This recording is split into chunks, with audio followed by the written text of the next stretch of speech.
আল আদ ইংরেজিতে বলে জাস্টিস, ন্যায় বিচার, সুবিচার, সুশাসন। সব জায়গায় এই জাস্টিস থাকা দরকার। Justice should be prevail in the society. আদল অনেকে না বুঝলেও আদালত শব্দটা বুঝবে না। যেখানে বিচার কার্যের ফয়সালা করা হয়, কোর্ট কাচারি আদালত, এটা তো ভেরি কমন। আদালত যেখানে ন্যায় বিচার হবে, সুশাসন হবে। কিন্তু ভাগ্যের কি নির্মম পরিহাস, ওখান থেকে মিথ্যা সাক্ষী দিয়ে মনমতো রায় দিয়ে দেয়া হয়। এগুলোর পরিবর্তন হওয়ার দরকার আছে না নাই?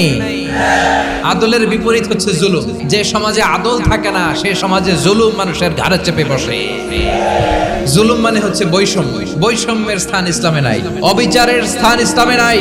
আল্লাহ তাআলা বলেন হাদিসে কুদসিতে, ইয়া ইবাদি ইন্নী হারামতুয যুলমা আলা নাফসি ওয়া জাআলতুহু বাইনাকুম মুহাররামান ফালা তাযালামু। আমার গোলামেরা শোনো, নিশ্চয় আমি আল্লাহ তাআলা জুলুমকে আমি আমার উপরে হারাম করেছি, অনুরূপভাবে জুলুম করাকে তোমাদের উপরেও হারাম করেছি। ফলে ফালা তাযালামু, তোমরা একে অপরের সাথে জুলুম করো না। নির্দেশনাটা কার?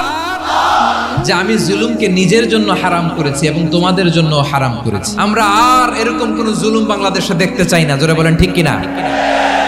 আমরা আর নতুন করে কেউ জালিম হোক এটা চাই না। নতুন করে আবার কেউ ফ্যাসিস্ট হোক আমরা চাই না।